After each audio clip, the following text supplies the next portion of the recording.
Greetings to another video. Does it seem like people seem to have a much better life than you?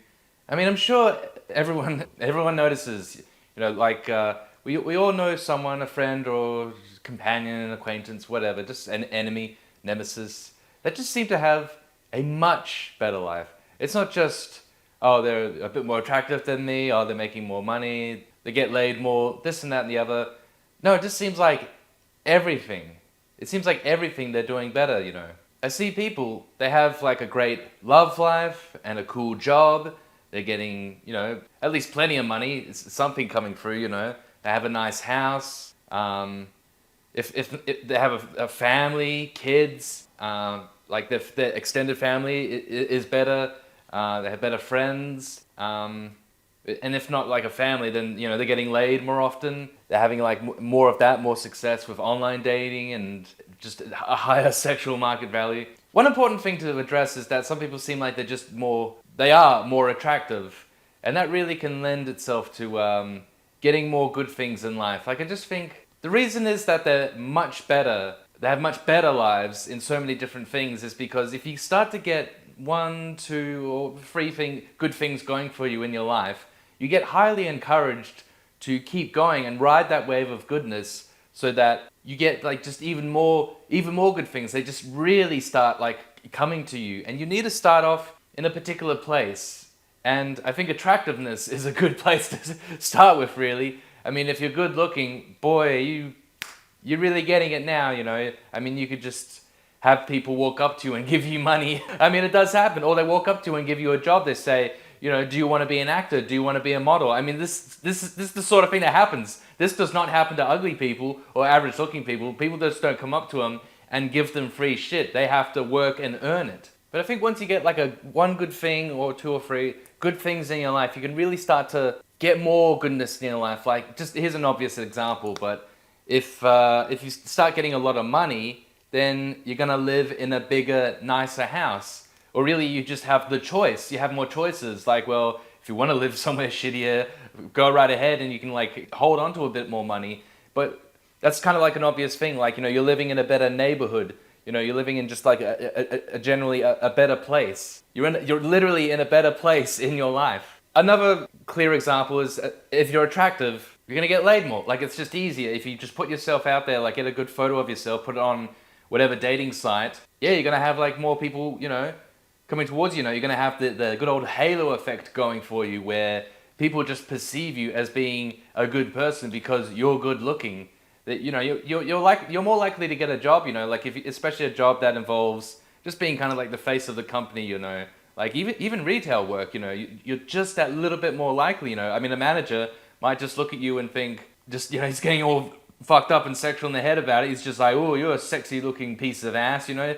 Yeah, let's hire you over this fucking, dopey looking incel instead. It's absolutely not crazy to be saying this sort of thing. And I see like, it means like you get more of a looks match. If you're a good looking guy, you're gonna be with a good looking girl. I don't often see like a difference between the two, unless there's something else there, and it's usually just money. It's usually just But that's the thing. Like, if you have more money, yeah, then you raise yourself up in the sexual market value. You raise your sexual market value, your SMV.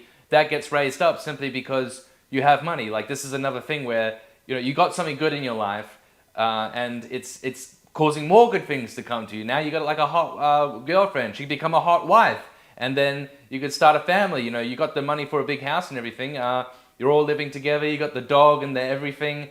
And it's just going to be great for you. This wouldn't have happened if you didn't have a good job, like if you didn't happen to, like the kind of career that you were interested in just happened to like be a higher paying one, and that's what you got into. Or maybe you got into it through being a Nepo baby or something or the other. You just knew someone who knew someone. But that's another thing with the halo effect, you're more social, you're more likely to just have people like, oh, let me show you this person and that person. And they could just be like, hey, I actually got a job. Like, you can have it because you're a good looking person, and oh, I just trust you instinctually. But I'm trying to do this sort of thing myself. I'm really trying to get myself on the right track and just get, really a job and get money in my life and a girlfriend, or at least just get laid. I suppose just getting more friends, being better at, my art, fucking stand-up comedy. Trying to be just better with all this. And even if I do think of myself as like, oh, I am doing more in life. I'm applying for more jobs. I'm getting more educated. I'm getting funnier on stage. I'm making myself look better. I'm working more on my attractiveness and my just a presentation of like where I live and how I dress and all that kind of thing. Still, just it doesn't like nudge anything really. Nothing really like comes out of it. You know, I feel like I'm just trying for nothing, and then sometimes I feel like I'm trying for something negative. Like through trying, I could have something very negative come my way in my life, and it's like, oh. So as I'm saying, like you get encouraged when good things come to you in your life, when you're just trying to get them, and they just come right for you.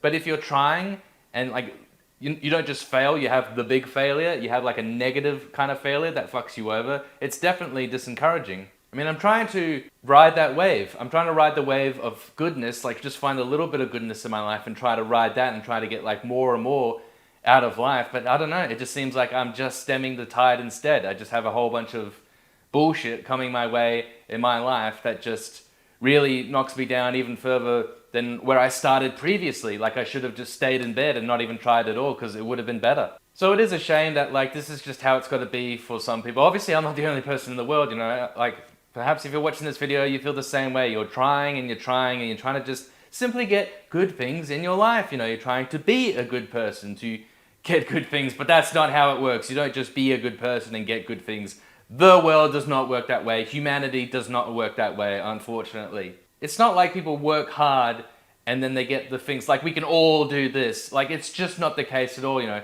Some of us need to work much, much, much harder for the scraps of someone who kind of just lucked their way in through nepotism or just getting a good connection out of nowhere or their attractiveness, the halo effect, whatever kind of thing. Like, okay, I guess I don't want to sound too shitty against all that sort of thing. If you have that kind of thing going for you in life, hey, whoop-de-doo for you.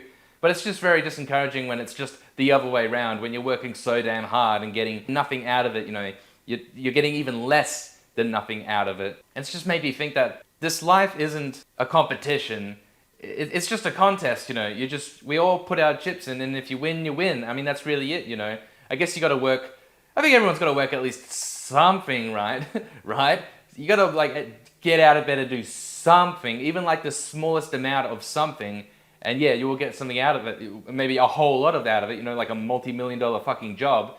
But other people, you know, trying to get into that kind of good place in their life, it almost seems like it's just damn impossible. As I keep saying, you know, it's kind of a boomer talk really, but if you got it, you got it. And if you don't, you don't. Like if you're around my age, like, you know, around 30 years old or whatever, I'm 34. But if you're trying to like get into like, you just change up your career, you try to get into like a career that just all of a sudden, I just don't think, you know, it could be something small, sure, but like trying to get into something big, it's not going to work really. It's not going to eventuate because actually a better comparison would be trying to get into art. I'll say that, like if you try to become an artist at 30 or like a novelist or stand-up comedian, musician, whatever, it's just, you haven't put in like the 10,000, 100,000 hours or whatever to become somewhat competent at it. But I feel like you don't even have it from like the formative years in your life, you know. If you're doing like art or whatever, like paintings, when you're like a child and then you grow up and grow up and grow up, even if you stop doing it for like a period in your 20s or whenever, after your formative years, and you get back into it, I feel like you still got it, you know, you still got it, like, unless you just don't have it. But I think starting it in the formative years of your life, throughout childhood into teenage years, there's something important about that. There's something, as you become shaped as a person, you start to really get the artful skills. And I don't just mean technically, I mean like, you know,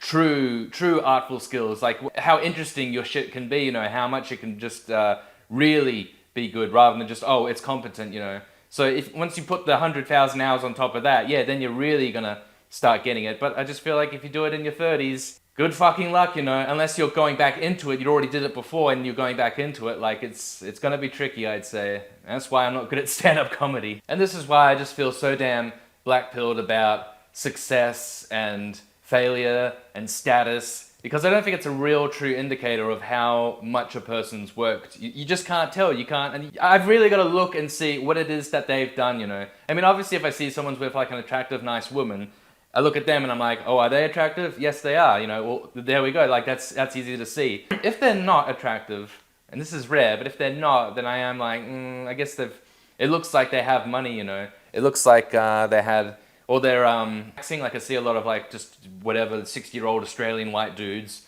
who look, but they're with like a younger like woman from Thailand or Philippines or Vietnam, you know, and she's like, yeah, there's not a looks match there, but I'm like, okay, this guy's got, I guess, like FIFO money, you know, like working on the mines, that kind of money. He's got that saved up. He's basically, in a sense, bought himself a nice Thai bride. Well, congratulations, man. But this just shows that, yeah, to get good things in life, you know, you gotta have the money. You gotta have the money. You gotta be interested in your interest, your career interest. Hopefully, better be something that is going to be viable and give you like is a high-paying position, or at least, you know, something that you can live off. You know, something that you can that is a respectable amount and isn't something that's just going to be taken over by AI or outsourcing or any of that kind of crap. So what I'm trying to say is don't get into videography like I did. You don't want to end up like me, fucking working in a bar instead to pay off my bloody HECS debt of like $80,000. I've certainly tried. I've been to uni twice. Did my degree and my master's. I've been on dating sites and all that kind of crap, and I really have very little to show for it. I don't know exactly what it is, but I've really tried harder than a whole lot of other people, and other people just snap it right up, you know. So congratulations to them. It's just disheartening. It just makes me think I'm outside of the human race a little bit. It does make me feel like I'm outside of it all. I used to feel a little bit worse about this. Back when I really wasn't getting things, you know, like at least I've been laid now. I've had a fucking girlfriend now, but it took some time, didn't it? But before that, like I was really just thinking, I am an insect. I'm not like a part of this world. I'm not a human. I shouldn't be considered a person. I technically am, yes.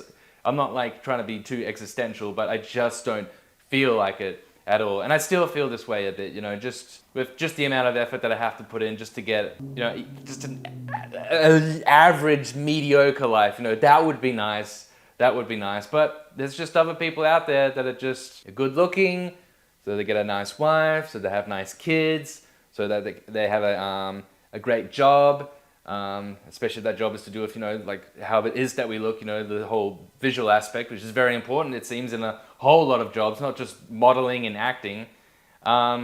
People are more likely to just fuck with them and fuck them because they're just more attractive. They just, you know, one thing after another, you know, it's just one thing, you know, like they just get into this, like, I don't know, like a social group, and people are just throwing themselves at them, you know, like whether it's their bodies or like a job or, you know, like this thing or that thing, and then like, and all these little things can all these other things come out of them, all this other kind of goodness, you know. I mean, but it can really go the other way, you know. If you do shit in your life that's bad, you know, it can fuck you up. Like if you start doing drugs and drinking, your health is going to get bad. Yeah, sure. So you got to moderate that. For me, I'm not trying to bring bad things into my life. I am like moderating drug use and alcohol and all that kind of thing. And if I feel bad after it, yeah, I understand why. I'm not working to get bad things in my life. I am putting in the valiant effort to get good things in my life, and just like one thing after the other. That's what I'm trying to do, you know, like at all times I'm like working on shit, you know, and it just ain't panning out for me, man. It just ain't panning out. So you gotta keep trying, I guess, but it's really difficult. It's just not fair. I'm just saying that as a fact. I don't want to be complaining, although I guess I am. Whatever, fucking complain, but it's not fair, and it's not going to become fair. It's probably going to become less fair as the world and as my life moves on. So, oh, what a bummer. What a fucking nightmarish hellscape that we all got to live in. But if you happen to have goodness in your life and you're just getting all those things, then big ups to you.